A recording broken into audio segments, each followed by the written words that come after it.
Puntahan natin yung ongoing investigation.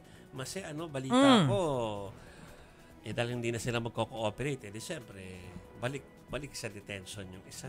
Ay, so ang pinag-uusapan natin dito ay ang mga diskaya. diskaya. Hindi ba? O eto po ang update dyan mga kapatid. Ibinasura ng Pasay Regional Trial Court ang habeas corpus petition ni Curly Diskaya. Bukod dyan, sinabi ng DOJ na hindi pwedeng magtakda ng kondisyon ng mag-asawang Curly at Sara Diskaya kapalit ng pagiging witness sa flood control corruption case. Iginiit ni Prosecutor General Anthony Fadulyon na dadaan sa masusing evaluation ang kanilang application sa Witness Protection Program at walang blanket immunity na ibibigay.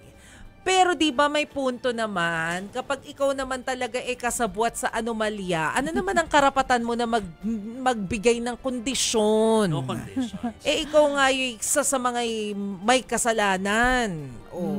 And I think, kapag may kausap yung mga sources, sinasabi nila, at saka yung mga reporters sinasabi, of course, importante na magsalita ang mga diskaya because of yung mga years sa pinag-uusapan natin, tsaka yung scope. Hindi, sa laki ng mga proyekto na ibigay sa kanila, kahit anong year yung pinag-uusapan.